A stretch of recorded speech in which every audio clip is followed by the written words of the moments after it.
देखिए हमारे पास में ऐसे बहुत लोग आते हैं who have who people who have difficulty in fasting, जिनको फास्टिंग में तकलीफ होती है। वो कुंभक करते हैं और कहते हैं हमें फास्टिंग में अब कोई तकलीफ नहीं होती। तो क्या ये जो लोग अपना एक्सपीरियंस बताते हैं क्या आपके लिए ये एनफ है? हाँ बिल्कुल, आप फास्टिंग में कुंभक कर सकते हैं। एक्चुअली आप कुंभक करते ही हैं, बिना कुंभक के आप शरीर भी नहीं हिला सकते। जब भी आपको एफर्ट लगाना होता है शरीर का, पीछे आप ब्रेथ होल्ड जो है ना, वो रेगुलेटर है आपके डायनामिक मूवमेंट्स का।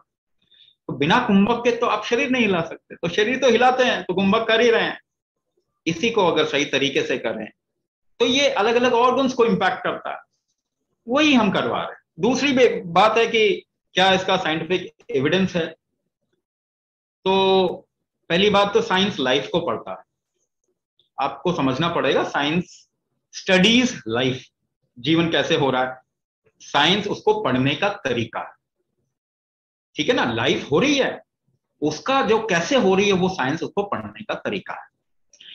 तो एक एग्जांपल देता हूं। एक इंसान ने मुझसे पूछा कि वो अस्थमा का पेशेंट, कहता कि सांस लेने में तकलीफ हो। तो सांस लेना तो अच्छी बात नहीं है, तकलीफ हो रही है ना, तो अच्छी बात तो नहीं, साइंटिफिक नहीं है। मैंने कहा बिल्कुल साइंटिफिक नहीं, आप बिल्कुल सांस लेना छोड़ दीजिए, अभी ड्रॉप कर दो। Will you do it? आपको आपको अपनी लाइफ को पकड़ना होगा या इसके आइडिया को पकड़ना होगा। तो क्या पकड़ेंगे आप? लाइफ पकड़ेंगे ना, आइडिया तो नहीं पकड़ेंगे। साइंस तो हमेशा गलत होता है, सही होता है, गलत होता है, सही होता है। जब कहा कि एटम इंडिस्ट्रक्टिबल था, रदरफोर्ड ने बोला, तो फिर उसको नोबेल अवार्ड मिल गया। उसके चेले ने बोला कि नहीं नहीं ये तो डिस्ट्रक्टिबल है, तो उसको भी नोबेल अवार्ड मिल गया। हाइजेनबर्ग आया, उसने कहा कि ये तो मैटर ही नहीं है, उसको भी नोबेल अवार्ड मिल गया। पहले कहते थे कोलेस्ट्रॉल खराब है, फिर कहते आजकल कहते हैं कोलेस्ट्रॉल तो अच्छी चीज है। अभी कल को कहेंगे कि ये थायराइड की दवाइयां खा रहे हैं ना, इसी से प्रॉब्लम आ रही है। फिर क्या करोगे आपने जो 10 साल 25 साल दवाइयां खाई? साइंस कितना रिलायंट है, आपका जीवन बहुत ज्यादा आप उस पर रिलाय कर सकते हैं। साइंस जो है उसको उसी को पढ़ रहा है और वो हमेशा ग्रो अप करता है। 50,000 साल का एक्सपेरिमेंट हमने छोड़ दिया क्योंकि साइंस हमारी देन है दुनिया को। आप क्यों ये बेवकूफ बन रहे हैं पाश्चात्य लोगों के प्रोपेगेंडा पे? सबसे बेवकूफ कम्युनिटी है फिरंगी, उसकी बात मान के उन्होंने कुछ भी सही नहीं छोड़ा। जमीन खराब कर दी, हवा खराब कर दी, आपका शरीर खराब कर दिया, फिर भी उसमें और खराब करने के लिए जा रहे हैं। तो साइंस हमारी देन है दुनिया को। और साइंस जो ये लोग ले गए ना, चोरी की हुई चीज हजम नहीं होती, इन्होंने चुराया हमसे।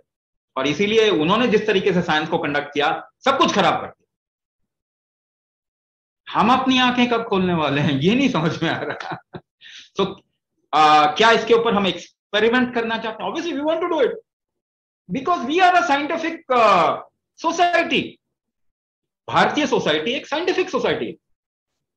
यहां पे हर चीज का फ्रीडम है, हर चीज पे बहस हो। आपकी गीता क्या है? अर्जुन बहस किए जा रहा है अपने ईश्वर से, जिसको ईश्वर मानता है। तो Indian society is scientific society, Indian culture is scientific culture. Obviously we want to do lot of experimentation in that area. करना चाहते हैं जो लोग, हमारे से कुछ लोग जुड़ भी रहे हैं इसको लेके। बट क्या वो एक्सपेरिमेंट करने में अपना जो हम टाइम लगाएं, क्या लोगों को ठीक नहीं करें? अरे एक्सपेरिमेंट करें चाहे नहीं करें, लोग ठीक हो रहे हैं, इज दैट एनफ प्रूफ? आप ठीक हो जाएंगे, क्या वो ज्यादा अच्छा प्रूफ है या आपको पेपर पे कोई नंबर चाहिए? आप मुझे बताइए, आप हेल्दी हो जाएं, क्या आपके लिए वो ज्यादा जरूरी है या आपको पेपर पे मैं कोई नंबर सर्टिफिकेट डाल के दे देता हूं और आप बीमार होते जाएं और खराब हो जाए, आपका शरीर बिल्कुल खराब हो जाए? क्या सही है आपके लिए? आपके लिए सांस लेना जरूरी है या इससे सांस लेने से पहले इसको साइंटिफिकली प्रूव करना जरूरी है? आप कुछ भी कर लीजिए, आप सांस, मैं बोलूंगा भी तो भी आप सांस लेंगे। तो आपके लिए हेल्थ प्राइमरी है, सबसे जरूरी है ना। उसकी वो प्रूवन हो चाहे नहीं प्रूवन हो, अगर आप हेल्दी फील करते हैं अगर आपको मैं कहूं कि नहीं नहीं साहब, आपका तो 2 हाथ है नहीं, आपके 5 हाथ, तो आप मान लेंगे मेरी बात को? मैं साइंटिफिकली अगर प्रूव करके कुछ चीज आपको बता दूं तो मान लेंगे आप? अगर आप अंदर से अच्छा फील नहीं कर रहे हो, मैं कहूंगा नहीं कोई साइंस इसके पीछे, देखो साइंस बता रहा है आपके नंबर सारे ठीक है, आपको अच्छा फील करना चाहिए, आप बोलेंगे नहीं मुझे अच्छा फील नहीं हो रहा, आप मान लेंगे मेरी बात को? साइंटिफिक प्रूफ करके भी आप नहीं मानते चीजों को, मगर फिर भी साइंटिफिक प्रूफ मानते। आप बताइए, आपकी लाइफ आपके लिए जरूरी है या कोई प्रूव करे कि आपकी लाइफ अच्छी है वो जरूरी है? तो प्लीज आप लोग सब बहुत बुद्धिमान लोग हैं, अपनी बुद्धि का इस्तेमाल करें, अपनी बुद्धि को भी डेलीगेट मत कर दो ना, कोई बोले तब आपको अच्छा फील होता है, डेलीगेट मत करो किसी के ऊपर।